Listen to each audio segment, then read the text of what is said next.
تو اوپر سے کوئی گزر رہا ہو یا کچھ ہو تو کھڈے بن جائیں گے وہاں. تو یہ اٹھانا بٹھانا جن کا کام ہے وہ خود جانتے ہیں کیسے کرنا ہے. آپ کو پتا ہے کہ میت کے لیے قبر 70 گز لمبی کر دی جاتی, وہ زمین میں کہاں ہوتا ہے اللہ عالم, نیچے کو ہوتا ہے, سائڈ میں ہوتا ہے, کیونکہ اب وہ ہماری دنیا سے باہر چلا گیا ہے. ٹھیک ہے نا. اس معاملے میں ہمیں بس سنت ہی کو فالو کرتے جانا ہے, جو جو طریقہ سکھایا گیا بتایا گیا وہ ہم کرتے جائیں. تازہ آپ نے مجھے سوچنے کا موقع دے دیا بات کرنے سے پہلے. لیکن جیسے میں کل یہاں پر آئی اور جو کلاس تھی وہ شاید میرے ہی لیے تھی. پچھلے کچھ عرصے سے کچھ آزمائشیں چل رہی ہیں, گزر جاتی ہیں الحمدللہ, اور پھر اللہ کا قرب نصیب ہوتا ہے. اور الحمدللہ جتنی بھی گزری ان سب کے اندر پیچھے میں نے ایک امتحان دیا دنیا کا. لوگوں نے مجھے بڑا موٹیویٹ کیا کہ دنیا میں بھی آگے جانا چاہیے, پیچھے نہیں رہنا چاہیے. تو اس امتحان میں یہ ہوا کہ میں کامیاب نہیں ہوئی, وہ کرائیٹیریا پورا نہیں اترتا تھا. الحمدللہ مجھے کوئی غم نہیں ہوا الحمدللہ. لیکن جب کل آپ نے کہا کہ انالیسس کریں کہ آپ سارا دن جو سوچتے ہیں اس کے اندر آپ کیا سوچتے ہیں, کیونکہ یہی آپ خود ہوں گے جو اللہ اور آپ کا تعلق ہوتا ہے.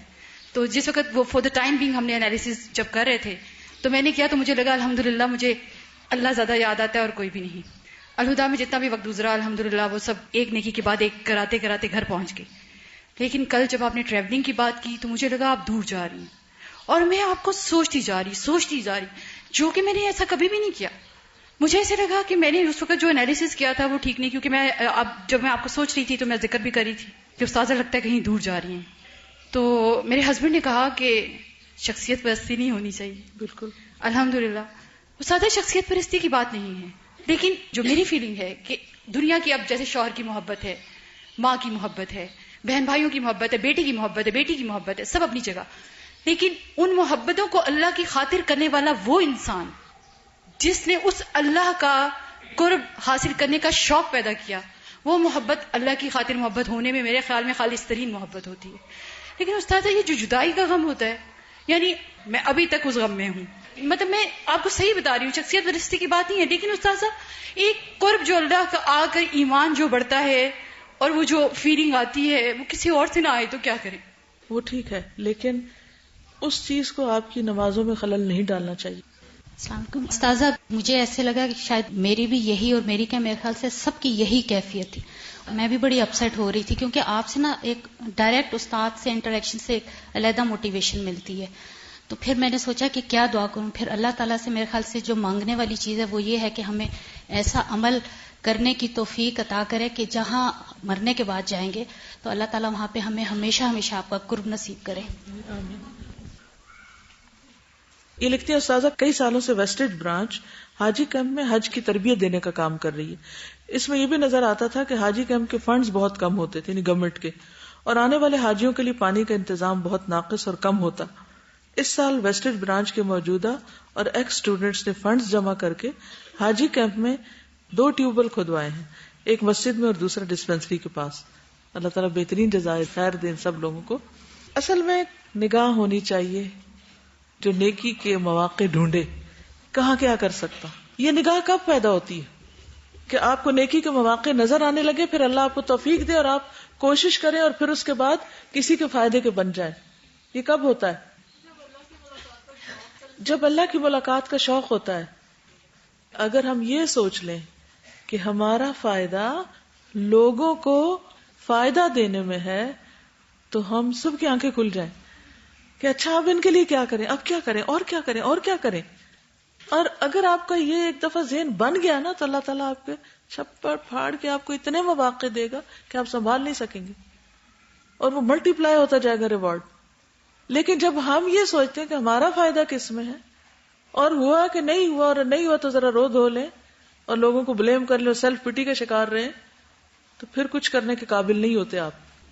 یہ لکھتی ہیں کہ کافی عرصے پہلے میرا جینا میرا مرنا کا لیکچر جس میں آپ نے بتایا کہ بیماری کی حالت میں ہمارا ریئیکشن کیا ہونا چاہیے, کس طرح صبر کیا جا سکتا ہے. میں جب ہاسٹل سے گھر گئی تو راستے میں سفر میں بہت زیادہ بیمار ہو گئی. گھر پہنچی تو بہت زیادہ بیمار تھی, سب سے ملی اور لیٹ گئی. میں نے کسی کو نہیں کہا میں کتنی بیمار ہوں, انہوں نے نہیں بتایا اپنی بیماری کا, رونا نہیں رویا, کوئی سیلف پٹی کا شکار نہیں ہوئی. میں نے ایک بات سوچی ہوئی تھی کہ آج میں نے اس تکلیف پہ صبر کرنا ہے, چیخنا چلانا نہیں. رات کو سب گھر والے میرے پاس آ کے بیٹھ گئے تو میں نے دعویٰ کا کام لیٹے لیٹے شروع کر دیا, یہ دوسرے کو فائدہ پہنچانا. کسی کو اپنی بیماری ظاہر ہی نہیں ہونے دی. بڑے بھائی بھی آ کے پاس بیٹھ گئے, وہ نماز نہیں پڑھتے تھے.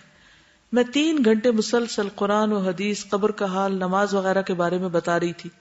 بھائی, ابو, گھر والے سن کر رو رہے تھے. بھائی نے مجھے کہا میں انشاءاللہ صبح نماز پڑھوں گا, اگر میں نہ اٹھ سکا تو مجھے جگانا. مجھے یقین نہیں آ رہا تھا کہ وہ بھائی جو نماز نہیں پڑھتے تھے آج ان کا دل کیسے پگھل گیا. بیماری کے دوران میں اللہ سے ہمت اور حوصلہ مانگتی رہی, یعنی اللہ ہی سے باتیں کرتی رہی دل میں. 3 گھنٹوں میں نے سب کو دعویٰ کیا, یعنی سب کو دین کی بات بتائی. سب گھر والے قبر کے بارے میں سن کر اتنا ڈر چکے تھے کہ ان کی آنکھیں آنسو سے بھری ہوئی تھی. دوسری طرف میں بھی بالکل صحت یاب ہو چکی تھی, ایسے جیسے مجھے کوئی بیماری نہ تھی.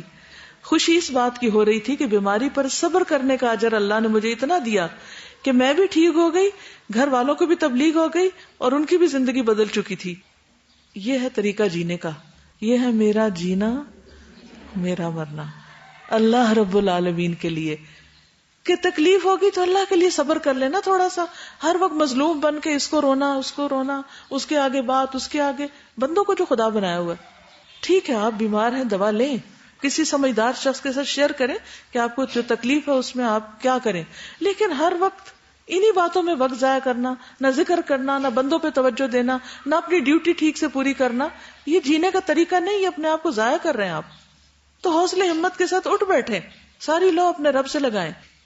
استاذہ اس میں وہ آیت ہے نا, فَاصْبِرْ صَبْرًا جَمِيلًا إِنَّهُمْ يَرَوْنَهُ بَعِيدًا وَنَرَاهُ قَرِيبًا, یعنی بہت قریب ہے وہ وقت, ہم تو یہ سمجھ رہے ہیں بڑا دور ہے, بس تھوڑی دیر کے لیے صبر کی بات ہے, اور اچھی طرح سے صبر. یہ کسی اور نے بھی اپنا ایکسپیرینس لکھا ہوا. کچھ دن پہلے میرے پاس پیسے ختم ہو گئے اور 1 روپیہ بھی پاس نہیں تھا. میں نے بکس لینی تھی, کافی پریشان ہوئی کس سے مانگوں. دل ہی دل میں سوچ رہی تھی تو ایک دم سے میرے دل میں خیال آیا اور کہنے لگی کہ اللہ تعالیٰ میرے پاس پیسے ختم ہو گئے, میں کسی سے مانگ نہیں سکتی, میں آپ کے آگے ہاتھ پھیلا رہی ہوں, آپ میری مدد کریں. کتنا خوبصورت انداز ہے. شام کا ٹائم تھا, میں بیڈ پر آ کر بیٹھی تو ایک شیٹ میں نے 3 دنوں سے تکیے کے نیچے, میں نے سوچا کاپی پر کور چڑھانا ہے تو شیٹ سے کور چڑھا لوں. جو ہی میں نے شیٹ اٹھا کر کھولی تو اس کے اندر 550 روپیہ تھا. مجھے دیکھ کے یقین نہیں آ رہا تھا. میں نے تو اسے دل میں پکارا تھا اور اس نے مجھے خالی ہاتھ نہیں لوٹایا. وہ اپنی قدرت تو ہر ایک کے سامنے رکھتا ہے, اس سے ایک بار دل سے مانگ کے تو دیکھیں, وہ ضرور اپنے بندوں کو عطا کرتا ہے. یہ اللہ سے تعلق, مانگ کے تو دیکھیں. ہمیں ڈر لگتا ہے, ڈر اپنے گناہوں کا ہی ہوتا ہے اصل میں. تو پھر ہم اللہ کے آگے پھر اعتراف کریں نا. جب ہم اعتراف کرتے ہیں تو اللہ تعالیٰ خوش ہوتا ہے نا. یعنی ہم اللہ کے پاس کیوں نہیں جاتے, بتائیے وجہ. گناہوں سے ڈر لگتا ہے نا کہ اللہ تعالیٰ نہیں سنے گا, کہیں گے تم یہ اور یہ جرم کر چکی ہو بس. نہیں, اللہ تعالیٰ ایسے نہیں ہے. جب کوئی بندہ مان جاتا اللہ میں نے غلطی کی ہے تو مجھے معاف کر دے, تو اللہ تعالیٰ اس سے کتنا خوش ہوتے ہیں. بس یہ سوچ لے کہ اللہ تعالیٰ اس سے خوش ہو رہے ہوں گے, اللہ سے اچھا گمان کر لے. ہم بہت ہی برے ہیں, اعتراف ہے, ہر چیز ہے, لیکن اللہ تعالیٰ توبہ سے خوش ہوتے ہیں. تو میں اللہ تعالیٰ آپ کی خوشی کے لیے آپ کی طرف پلٹ رہی ہوں, ٹھیک ہے.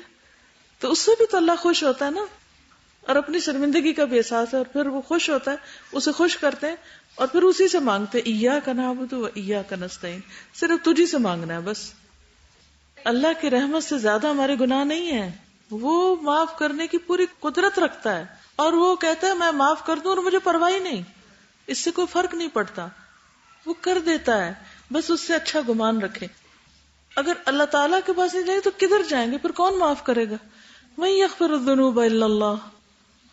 لوگ تو نہیں معاف کرتے, لوگوں کے ساتھ تو تھوڑی سی اونچ نیچ ہو جائے تو وہ بھولتے ہی نہیں, تو اسی نے معاف کرنا ہے نا.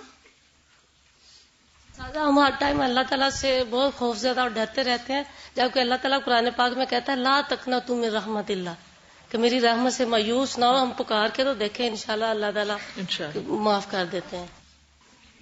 چھوٹی سی ایک پریزنٹیشن دکھانا چاہتی ہوں اور اس کے ساتھ تھوڑی سی بات کرنا چاہتی ہوں الہدا ہی کے حوالے سے, کہ ہم جس جگہ پر رہتے ہیں اس کے ساتھ ہمارا انس اور تعلق کس طرح ڈیولپ ہوتا ہے اور کیوں ہونا چاہیے.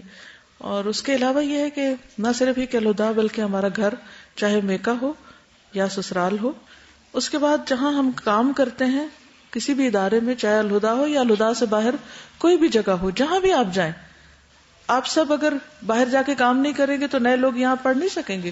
ان کو بھی پڑھنا ہے، اور آپ جہاں جہاں جائیں ایک ایک چراغ بن کے اپنا آس پاس روشن کریں، لیکن اس کے لیے وفاداری اور سنسیئرٹی. جیسے حدیث میں آتا ہے نا، الدین والنصیحہ، دین کس چیز کا نام ہے؟ سراسر خیرخواہی کا نام ہے. للہ، سب سے بڑی خیرخواہی اللہ کے لیے، ولرسولہ، ولکتابہ، ولائمۃ المسلمین وعامتہم، مسلمانوں کے اماموں کے لیے اور عوام کے لیے، سب کے لیے خیرخواہی. تو جس جگہ پر بھی آپ جائیں، کہیں بھی دنیا کے کسی حصے میں بھی، اس جگہ کے ساتھ خیرخواہی کریں، اس کو اپنی چیز سمجھ کر استعمال کریں، چاہے وہ اللہ کا مال ہو، چاہے پبلک پراپرٹی ہو، چاہے آپ کا ذاتی مال ہو، چاہے کچھ بھی ہو، کیونکہ یہ ساری نعمتیں اللہ نے ہم کو دی ہیں کہ ہم ان کی قدر کریں. دوسری بات یہ کہ خوب محنت کریں. محنتی کے بارے میں جاپانی قوم کا کچھ ایتھکس آپ کے ساتھ یہ شیئر کرنے لگی ہوں. یعنی کہ جو قومیں دنیا میں اس وقت ترقی کی ہوئی ہیں، چاہے وہ تعداد میں ہم سے کم ہیں، ان کے پاس ملک چھوٹا سا ہے، لیکن وہ اتنی پاورفل کیسے ہیں؟ کیا راز ہیں، کیا سیکرٹس ہیں؟ مجھے ہمیشہ اس چیز کو جاننے کا شوق ہوتا ہے. تو چند ایک آپ کے ساتھ یہ شیئر کرنے لگی ہوں تاکہ آپ، صرف میں الہدا کی بات نہیں کر رہی، الہدا میں چونکہ اس وقت بیٹھے ہیں اس لیے الہدا سے شروع کریں گے، اور جہاں جہاں بھی ہم ہوں گے، صرف آج نہیں، زندگی میں کبھی بھی کہیں بھی، ایون اگر آپ تھوڑی دیر کے لیے کہیں جاتے ہیں تو اس جگہ کا بھی حق ادا کر کے آئیں گے. ٹھیک ہے؟ تو ethics and traits of strong nations. پہلی بات، یہ کون ہے؟ جاپانی بچے روزانہ اپنے اساتذہ کے ساتھ مل کر 15 منٹ اسکول صاف کرتے ہیں، جس کے نتیجے میں ایسی جاپانی نسل وجود میں آ رہی ہے جو باحیا اور صفائی پسند ہے. پوری قوم صفائی پسند ہے اور خود صفائی کرتے ہیں. یہ اسکول کے بچے ہیں، اسکول آ کر کیا صاف کر رہے ہیں اس وقت؟ یہ کوئی غریب قوم نہیں ہے. ہمارے ہاں یہ سمجھا جاتا ہے شاید صفائی غریب لوگ کرتے ہیں. یہ اسکول شروع ہونے سے پہلے 15 منٹ کام کیا جا رہا ہے. پھر اسکول صاف کیوں نہیں ہوگا؟ پھر وہ دنیا کے لیے مثال کیوں نہیں ہوگا؟ جبکہ ہمارے دین نے بھی ہمیں پہلا سبق کیا سکھایا ہے؟ صفائی نصف ایمان ہے. اسی طرح کسی بھی جاپانی شہری کے پاس اگر کتا ہو تو اس کے ساتھ اس کا بیگ ہوتا ہے جس میں کتے کا فضلہ ڈالتا ہے. کینیڈا میں بھی ایسے ہی ہوتا ہے. جو لوگ کتے کو دوڑانے کے لیے، واک کرانے کے لیے لے جاتے ہیں، ان کے پاس پولیتھین کے چھوٹے چھوٹے بیگ ہوتے ہیں کہ اگر راستے میں کتے نے کچھ ڈراپ کیا تو وہ اس کو اپنے ہاتھ سے اٹھاتے ہیں. میں نے خود کئی دفعہ لوگوں کو کتے کی پاٹی ہاتھ سے اٹھا کے پھینکتے ہوئے دیکھا ہے، یعنی جہاں اسے پھینکنا چاہیے. اس طرح ملک صاف رہتا ہے. ہمارا حال کیا ہے؟ گھوڑے، گدھے، کتے، بلیاں، جو بھی جہاں جس کا جی چاہے کرے، اور پھر بھی ہم پاک ہیں. یہ کون ہے؟ صفائی کرنے والے. ان کو ہیلتھ انجینئر کہتے ہیں. یعنی کچھ چیزیں ایسی ہوتی ہیں کہ جو بچے کرتے ہیں، لیکن کچھ صفائی ذرا سی ایکسٹرا کرنے کی ضرورت ہوتی ہے نا، وہ ہر ایک نہیں کر پاتا. تو ان کو ہیلتھ انجینئرز کہتے ہیں. وہ 5,000 سے 8,000 امریکی ڈالر ماہانہ تنخواہ لیتے ہیں جی. اور اس کے لیے صفائی کرنے والے کو ریٹن اینڈ اورل ٹیسٹ سے گزرنا ہوتا ہے. جاپان کے پاس اپنے قدرتی وسائل نہیں ہیں. وہاں ہر سال سینکڑوں زلزلے آتے ہیں، مگر اس کے باوجود دنیا کی دوسری بڑی معاشی طاقت ہے. ہیروشیما ایٹمی بمباری میں تباہی کے بعد صرف 10 سال میں واپس اپنی پہلے والی بہترین معاشی حالت میں اس نے ترقی کر لی تھی، واپس وہیں لوٹ آیا تھا. اور کیا سیکرٹس ہیں ان کے؟ جاپان میں موبائل کا استعمال ریل گاڑیوں، ریسٹورانٹس اور گھروں کے اندر منع ہے. کیونکہ موبائل کہاں کے لیے؟ راستے کے لیے، چلتے ہوئے کہیں. اور یعنی گھر میں تو آپ لینڈ لائن استعمال کریں اور گھر والوں کے ساتھ بات چیت کریں، سوشلائز کریں. ٹرین میں آپ بیٹھے اور آپ موبائل پہ زور زور سے بول رہے ہیں تو آگے پیچھے لوگوں کو کس قدر اذیت ہے. ریسٹورینٹس میں بھی آپ گئے ہیں کوئی بات چیت کرنے کے لیے، مہمانوں کو بلایا، یہ نہیں کہ مہمانوں کو بلا کھانا ان کے آگے رکھ کے اور خود ٹیکسٹنگ ہو رہی ہے. ہر وقت ٹیکسٹ ہو رہا ہے. یہ کیا زندگی ہے؟ اپنی بھی زندگی عذاب میں، دوسروں کی بھی. جاپانی طالب علموں کو ابتدائی 6 سالوں میں لوگوں سے معاملہ فہمی کا علم حاصل کرنا لازم ہے. Dealing with people. ہمارا سب سے بڑا مسئلہ کیا ہے؟ We don't know how to deal with people. اور یہ چھوٹی عمر میں سکھایا جاتا ہے. ہم بڑے بھی ہو جاتے ہیں تو ہم کسی سے بھی معاملہ کرتے ہیں بگاڑ کے چھوڑتے ہیں. ہر ایک سے بگڑی ہوئی ہے. ماں باپ سے ڈیلنگ نہیں آتی، ماں باپ کو بچوں سے نہیں آتی، بہن بھائیوں سے نہیں آتی ایک دوسرے کو. استاد شاگرد کو نہیں پتا کیسے ڈیل کرنا ہے، استاد کا کیا مقام ہے. استاد کو بعض اوقات یوں ٹریٹ کرتے ہیں جیسے وہ ہمارا کوئی چھوٹا بچہ ہو. جو بچے ہوتے ہیں وہ بعض اوقات کھلونے ہوتے ہیں، انہوں نے کنجی لگاتے ہیں وہ اور پھر وہ نہیں ٹوائے ہوتا ہے, گاڑی ہوتی ہے کچھ, تو وہ اس کے مطابق چلتا ہے. ہم کیا چاہتے ہیں کہ ہمارے ماں باپ, ہمارے استاد ہمارے خواہشات کے مطابق چلیں. How come? پھر وہ آپ کو کیا سکھائیں گے؟ اگر وہ آپ کے پیچھے چل پڑے, آپ کے سلیو بن جائیں اور آپ کی خواہشات کی تکمیل کرتے رہیں, تو وہ اس قابل نہیں رہیں گے کہ آپ کو کچھ سکھائیں. اور معاملہ فہمی میں کیا چیز آتی ہے؟ ماں باپ, استاد, بہن بھائی, دوست, احباب, کولیگز, ایون آپ ٹیکسی ڈرائیور کے ساتھ معاملہ کر رہے ہیں, بینک میں گئے اس کے ساتھ معاملہ کر رہے ہیں, کسی کلینک میں گئے ڈاکٹر کے ساتھ معاملہ کر رہے ہیں. ہر جگہ ہمارا یا تو اپنوں سے یا غیروں سے معاملہ ہوتا ہے, وہ نہیں کرنا آتا. اس لیے نہ بزنس کامیاب ہوتا ہے, نہ تعلیم میں ہم کامیاب ہوتے ہیں, نہ ماں باپ ہم سے خوش ہوتے ہیں, نہ دوست ہم سے راضی ہوتے ہیں. ہر جگہ ہم کانٹے ہی بکھیرے رکھتے ہیں, کیونکہ معاملہ ہی نہیں آتا. لوگ ہم سے بدزن, ہم لوگوں سے بدزن. تو ہم تو جو جنریشن گزر گئی سو گزر گئی. نبی صلی اللہ علیہ وسلم کی سیرت کو تفصیل سے پڑھیے اور دیکھیے کہ انہوں نے کس طرح معاملہ فہمی کی تھی لوگوں کے ساتھ. بار بار ان واقعات میں غور و فکر کریں گے تو انشاءاللہ بہت کچھ سیکھیں گے. اصل حکمت نبی صلی اللہ علیہ وسلم کی زندگی سے آتی ہے, آپ کی سیرت سے آتی ہے. جاپانی قوم امیر ترین لوگ ہیں دنیا کے, لیکن ان کے ہاں گھریلو ملازم نہیں ہوتے. والدین اپنے گھر اور بچوں کے ذمہ دار ہوتے ہیں. ہمارے ہاں والدین بچوں کو کس پہ چھوڑ دیتے ہیں؟ سروس پہ چھوڑ دیتے ہیں, کوئی اور ہمارا کام کر دے, کیونکہ محنت کے عادی نہیں ہیں ہم. جاپان میں پہلی سے تیسری جماعت تک کوئی امتحانات نہیں ہوتے, کیونکہ تعلیم کا مقصد کانسیپٹس, بنیادی تصورات کو ذہن نشین کروانا ہے, کردار سازی ہے, نہ کہ صرف امتحان لینا اور درس و تدریس کرنا. تو الہدا میں بھی آ کے کوئی اصل مقصد صرف امتحان پاس کرانا نہیں ہونا چاہیے. کانسیپٹ, اگر آپ کو ترجمے کی سمجھ ہی نہیں آئی جو آپ رٹ رہے ہیں, تو کانسیپٹ ہی نہیں کلیئر ہوا کہ ضمیر ضمائر کا ترجمہ, مجہول معروف کا ترجمہ, اسم فعل میں فرق کیا ہے, تو کیا سیکھا آپ نے؟ تو اپنے اندر سینس پیدا کریں مختلف چیزوں کی, نہ کہ صرف آپ رٹ کے امتحان دے کے پاس ہو کے ڈگری, اور آپ کی غیرت جاگے جب آپ کے آدھا نمبر کٹ جائے, اس سے آگے پیچھے آپ سوئے رہے چاہے کلاس میں. جاپان میں کسی بوفے ریسٹورینٹ میں جائیں گے تو آپ دیکھیں گے کہ لوگ اپنی ضرورت کے مطابق کھاتے ہیں, کوئی کھانا ضائع نہیں کرتا. ہمارے یہاں کیا ہوتا ہے, بوفے میں پلیٹیں بھر کے چھوڑ جاتے ہیں کہ مفت میں مل رہا ہے اور ساری چیزیں چکنی ہیں, چاہے وہ ہمیں کھانی ہے یا نہیں. یہ تو ہماری دین کی تعلیم ہے نا. ریل گاڑیوں کے دیر سے آنے کی شرح جاپان میں تقریباً 7 سیکنڈ سالانہ ہے. وہ وقت کی قدر و قیمت کو پہچانتے ہیں اور منٹوں اور سیکنڈوں کی حد تک وقت کے پابند ہوتے ہیں. سیکنڈز میں وقت کے پابند. بچے اسکول میں دانت برش کرتے ہیں, اسکول میں کھانے کے بعد دانت صاف کرتے ہیں, وہ بچپن سے ہی اپنی صحت کا خیال رکھتے ہیں. طالب علم آدھ گھنٹے میں اپنا کھانا ختم کر لیتے ہیں تاکہ اب کھانا صحیح ہضم ہو. جب ان سے اس فکر کے بارے میں پوچھا گیا تو انہوں نے کہا یہ بچے یعنی طلبہ جاپان کا مستقبل ہیں. تو آپ یوتھ بھی کون ہیں؟ پاکستان کا مستقبل ہیں. اور صرف پاکستان کا نہیں, کہ میں صرف نیشنلزم کے سینس میں نہیں سوچتی, مجھے اس سے بڑی چیز بھی اللہ نے ہمیں دی ہے. What comes first? Islam comes first. ٹھیک ہے نا, ہم پیدا مسلمان ہوتے ہیں, ہم مرتے مسلمان ہیں اور جیتے مسلمان کی حیثیت سے. ہم کہیں بھی ہوں, اپنے گھر میں ہو یا باہر ہو, ملک میں ہو یا کہیں دوسری جگہ پر, ہم سب مسلم ہیں. تو ہم نے صرف اپنے پاکستانی امیج کو نہیں, اسلامی امیج کو ریوائیو کرنا ہے. ہونا تو یہ چاہیے تھا وائس ورسا کہ جاپان کے لوگ مسلمانوں پر ایسی کوئی پریزنٹیشن بنا کے ان کو دکھاتے, مسلمان ایسے ہوتے ہیں, مسلمان ایسے ہوتے ہیں, مسلمان ایسے کھاتے ہیں, مسلمان ایسے سوتے ہیں, مسلمان ایسے وقت کی پابندی کرتے ہیں. یہ سب چیزیں تو مسلمانوں کی حیثیت سے وہاں جانی چاہیے تھی, تو اسلام کی خود بخود تبلیغ ہو جاتی. لیکن ہم جو کہتے ہیں وہ کرتے نہیں, اس لیے پھر ہمارے وقت میں بھی اور زندگی میں کاموں میں برکت نہیں ہوتی.